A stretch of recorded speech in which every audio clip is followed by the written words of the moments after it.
अरे सर, अरे कहाँ भाई आप कहाँ? आपकी क्लास है क्या? हाँ, देख नहीं रहे क्या लिखे हैं आज? कैप्सूल है हमारा भैया। अच्छा, जो कैप्सूल दे रहे हैं आप हाँ सबके हाँ, लिए। आप क्लास हमारे बाद लगेगी। अच्छा अच्छा। तो क्या हमारा कैप्सूल आप बता सकते हैं कैप्सूल में क्या क्या है हमारे? हाँ बिल्कुल बिल्कुल, आप जो कैप्सूल दे रहे हैं कि ये क्या हुआ है, बहुत ही फायदेमंद है। जितने भी बच्चे तैयारी कर रहे हैं, जितने हमारे भाई बहन तैयारी कर रहे हैं, प्रिंस सर ने जो कैप्सूल लाया आप लोगों के लिए वो बहुत ही अच्छा है, बहुत ही कारगर साबित होने वाला आप सभी के लिए।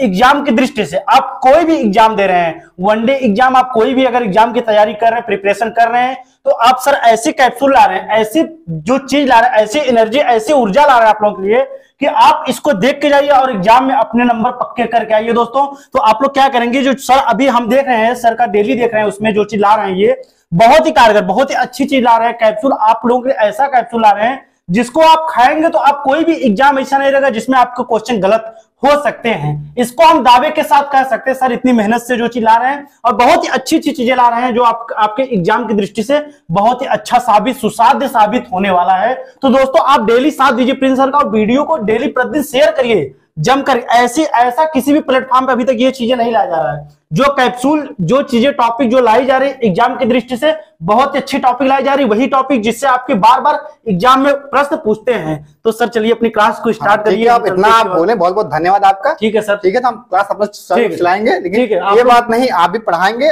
जी जी हाँ, तो फिर आज आप ही पढ़ा लीजिए। अरे नहीं नहीं, आप अपनी क्लास लीजिए, इसके बाद क्योंकि आप इतना अच्छा मोटिवेट कर देते हैं बच्चों को। ठीक है ठीक है, बच्चे जरूर देखेंगे। कोई बात नहीं, मेहनत करिए रहो दोस्तों। मेरे भाई बहन जितने भी है वीडियो को जमकर शेयर करिए और एकदम लगे रहिए। चलिए प्रिंस सर आप लोगों के आगे लेकर चलते हैं। ठीक है, धन्यवाद।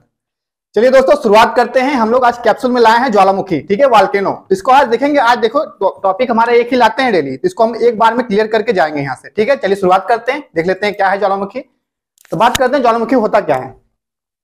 तो धरातल पर देखेंगे जो छिद्र होता है, ज्वालामुखी वह विवर या छिद्र है धरातल के ऊपरी परत पे, जो मतलब एकाएक किसी मतलब जैसे रेडियोधर्मी पदार्थ की भूमि के नीचे देखेंगे, धरातल के नीचे, भूमि के नीचे कोई रेडियोधर्मी पदार्थ है, उसका अगर तापमान बढ़ता है उस वजह से विस्फोट होता है, या फिर मैग्मा जो होता है तरल रूप से, उसका अगर उसमें गैसों का ज्यादा मात्रा होती है तो वो विस्फोट करके बाहर आ जाना चाहता है। ठीक है, तो पृथ्वी की जो प्लेट की गति होती है उसके माध्यम से भी ये ज्वालामुखी आते रहते हैं। ठीक है, तो ये कई रीजन बनते हैं ज्वालामुखी आने का। तो क्या होता है, भूमि, देखिए भूमि धरातल पे क्या होता है, कहीं भी धरातल पर जो गैस होते हैं जब बाहर निकलती है, मैग्मा जो तरल मैग्मा के रूप में बाहर निकलती हैं, उस हिसाब को हम क्या कहते हैं, ज्वालामुखी। ठीक है, तो इसको पढ़ लेंगे यहाँ पे। ज्वालामुखी वह विवर या छिद्र है जिससे लावा, राख, गैस व जलवाष्प का उद्गार होता है। ठीक है, किसका किसका होता है, लावा है आपका, राख है, गैस है, जलवाष्प है, तो इतने चीजें हैं इसमें से निकलती है। ठीक है, उद्गार के समय देखेंगे यहाँ पे एस लिखा है, जलवाष्प। जलवाष्प इसमें 80 से 90% तक रहता है। ठीक है, और इसमें गैसें रहती है, कार्बन डाइऑक्साइड रहती है। ठीक है, कार्बन डाइऑक्साइड रहती है, सल्फर डाइऑक्साइड रहती है और नाइट्रोजन गैस भी होती है। ठीक है, ये सब इससे उद्गार के समय निकलते रहते हैं।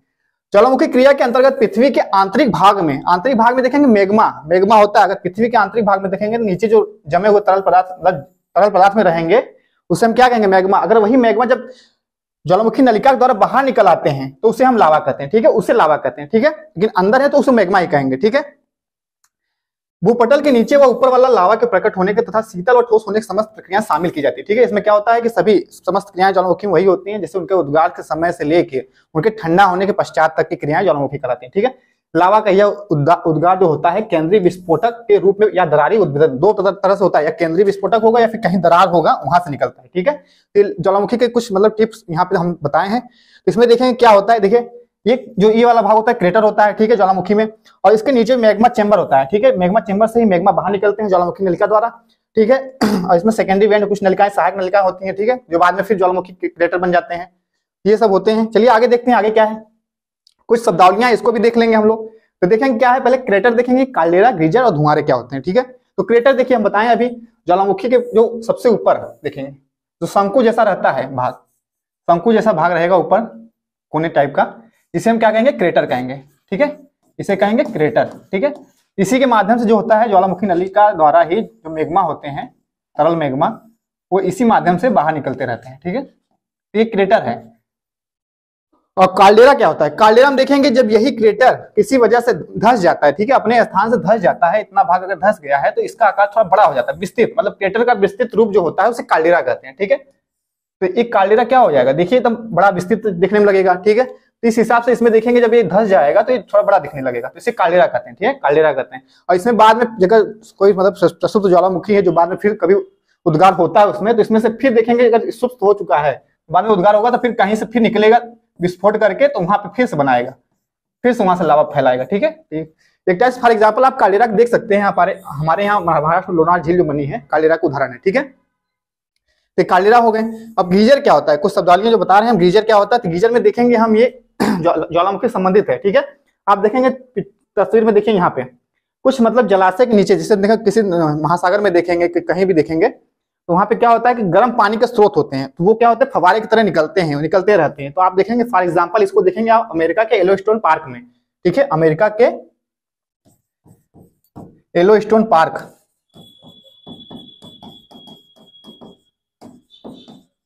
फेथफुल गीजर नाम से है वहां पे स्थित, फेथफुल।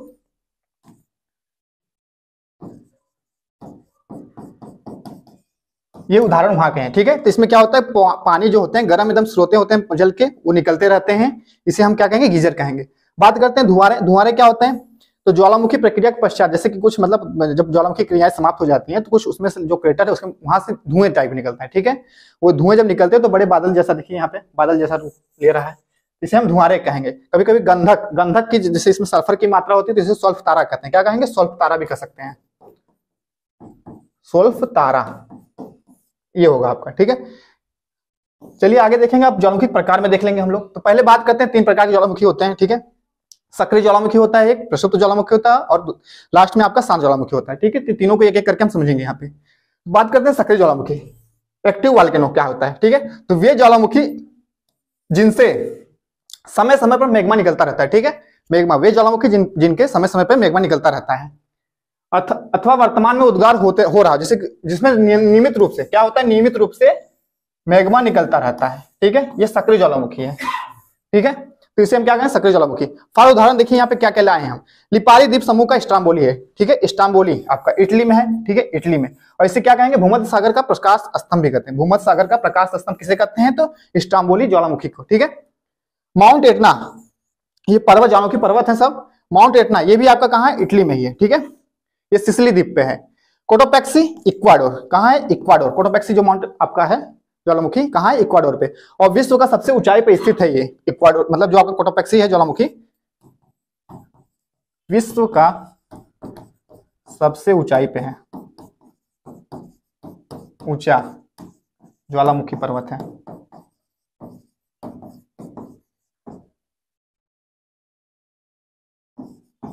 पर्वत है। ठीक है, बात करते हैं अंडमान निकोबार, आपके भारत में एकमात्र ऐसा सक्रिय ज्वालामुखी है, इसका नाम है क्या, बैरन द्वीप पे है।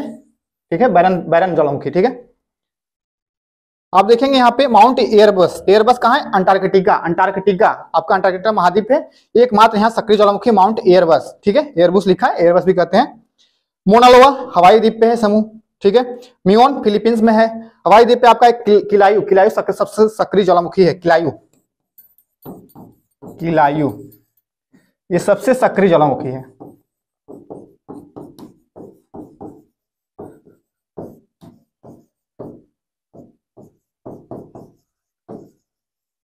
ठीक है, तो ये आपके प्रमुख सक्रिय ज्वालामुखी सब थे, ज्वालामुखी पर्वत। आगे बात करेंगे दूसरा क्या है, प्रसुप्त या सुसुप्त ज्वालामुखी। ठीक है, डॉर्मेंट वोल्केनो, वे ज्वालामुखी जो कुछ समय या लंबे समय से सक्रिय नहीं है। ठीक है, मतलब वैसे ज्वालामुखी पर्वत जो लंबे समय सक्रिय तो नहीं है, लेकिन कभी भी एकाएक इसमें क्या हो सकता है, उद्गार हो सकता है। ठीक है, सक्रिय हो सकते हैं, तो उसे हम क्या कहेंगे, सुसुप्त ज्वालामुखी कहेंगे। ठीक है, और उदाहरण देखेंगे यहाँ पे, जापान क्या है, फ्यूजियामा, जापान में फ्यूजियामा है।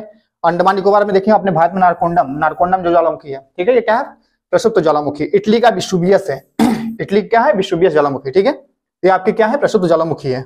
अब लास्ट जो बात करते हैं हम किसका, शांत या मृत ज्वालामुखी। ठीक है, जो एक्सटाइंट क्या कहते हैं, एक्सटाइंट वोल्केनो है। ठीक है, ऐसे ज्वालामुखी जिनमें हजारों वर्षों या लंबे समय से कोई उद्गार नहीं हुआ है। ठीक है, कोई उद्गार नहीं हुआ, तथा भविष्य में भी कभी उद्गार होने की कोई संभावना नहीं है। ठीक है, मतलब ये शांत रूप से इसको ज्वालामुखी पर्वत मानते हैं, इसमें कभी उद्गार नहीं हुआ है, ना होगा। ठीक है, तो इसे हम क्या कहेंगे, शांत ज्वालामुखी कहेंगे। ठीक है, फॉर उदाहरण देखेंगे तंजानिया किलिमंजारो। ठीक है, आप देखेंगे अफ्रीका महाद्वीप में है तंजानिया का किलिमंजारो ज्वालामुखी पर्वत। म्यांमार का पोप। ठीक है, ईरान का देवबंद है, और कोह सुल्तान, देखिए नीचे आया है कोह सुल्तान, ये ईरान का ही है। इक्वाडोर का चिम्बराजो, ये क्या है सब, ये सब आपके क्या है, शांत ज्वालामुखी पर्वत। ठीक है, ये हमारे प्रमुख जो 3 प्रकार के ज्वालामुखी थे, उनको हम देख लिए पर्वत, उसके भी देख लिए ज्वालामुखी पर्वत। अब बात करेंगे कुछ हम प्रमुख ज्वालामुखी क्षेत्र कहाँ बनते हैं, ठीक है। तो डायग्राम फिगर में देखेंगे आप तस्वीर में कि यहाँ पे देखिए सबसे ज्यादा जो ज्वालामुखी आता है कहाँ आता है, तो आपके प्रशांत महासागर के तट पे, ठीक है। प्रशांत महासागर तट देखिए यही है पैसिफिक ओशन। ये आपका देखेंगे चारों तरफ से क्या है कि ज्वालामुखी का एक क्षेत्र बन जाता है, ठीक है। जिसे हम क्या कहेंगे, इसे हम प्रशांत महासागर का अग्निवलय कहेंगे, ठीक है, अग्निवलय। इसे फायर रिंग कहेंगे, ठीक है, fire ring, fire ring of Pacific ocean, ठीक है। ये इसका मतलब अग्निवलय क्यों बना है, क्योंकि इसके चारों तरफ देखिए कि तुम गोल छल्ला जैसा दिखता है, ठीक है। तो प्रशांत महासागर में देखिए चारों तरफ देखिए इसके तट पे दक्षिणी उत्तरी अमेरिका है, इसके तट पे देखिए दक्षिणी अमेरिका के तट पे देखिए, नीचे अंटार्कटिका आपको बताया ना एयरबस आपका। फिर यहाँ से आ जाइए आप, यहाँ पे देखिए ऑस्ट्रेलिया के तट से लेके न्यूजीलैंड के तट से लेके फिर जापान से फ्यूजी आपका है, फिर यहाँ पे अलास्का वाला क्षेत्र करके एक गोल मतलब बनता है सर्कल, ठीक है। तो इसको फायर रिंग कहते हैं, ठीक है, प्रशांत महासागर का अग्निवलय। इसमें हम देखेंगे सबसे ज्यादा जो लगभग 2/3 मान लीजिए इतना भाग यहाँ पे ज्वालामुखी का क्षेत्र यहाँ है, ठीक है। बाकी जो बचा है आप देखेंगे सबसे इंपॉर्टेंट यहाँ है मध्य महाद्वीपी जो भाग है, मध्य महाद्वीपी भाग देखेंगे यहाँ पे आपका, ये आपका यहाँ पे देखेंगे पूरा इटली से लेके यहाँ क्षेत्र देखिए, यहाँ पे कैस्पियन सागर के आसपास का यहाँ पे कुछ आते हैं ज्वालामुखी, ठीक है। और फिर अटलांटिक का क्षेत्र देखें, ये अटलांटिक है, अंड महासागर का क्षेत्र, यहाँ भी कुछ आते हैं, ठीक है। तो बहुत प्रमुख इसमें कुछ है भी, देखिए यहाँ पे देखिए आप फ्यूजी आपका जापान यहाँ है, माउंट फ्यूजी है यहाँ पे, माउंट हेलेना है, माउंट सस्ता है, यहाँ देखिए हवाई द्वीप देखिए यही है यहाँ पे किलायू है, माउंट किया मोना लावा है, मोना किया है, फिर कई ठो यहाँ पे कोटोपैक्सी आप देखेंगे, इक्वाडोर वाला कोटोपैक्सी है, अल्मिस्टी यहाँ पे है आपका, ठीक है, एक अकांगुआ है यहाँ पे चिली के पास, ठीक है। तो प्रमुख यहाँ पे सब जितने भी देख रहे हैं आप ज्वालामुखी पर्वत सब है यहाँ पे, ठीक है। तो सबसे ज्यादा कहाँ आता है, आपके प्रशांत महासागर के क्षेत्र में ज्वालामुखी आते रहते हैं, ठीक है। ज्वालामुखी क्या है, पर्वत है, वहां से विस्फोट होते रहते हैं, सक्रिय ज्वालामुखी सबसे ज्यादा प्रशांत महासागर के पेटी में पाए जाते हैं, ठीक है। आज का टॉपिक हमारा यही था ज्वालामुखी पढ़ने का। तो हम लोग ज्वालामुखी में देख चुके हैं कितने प्रकार के ज्वालामुखी होते हैं, इसको समझ चुके हैं। तो आप लोग ऐसे ही हमारे साथ जुड़े रहेंगे और हमारे चैनल को क्या करेंगे, सब्सक्राइब अगर नहीं किया सब्सक्राइब कर लेंगे, ठीक है। और वीडियो को ज्यादा से ज्यादा शेयर करेंगे और लाइक करते रहेंगे, ठीक है। आपसे बहुत बहुत धन्यवाद।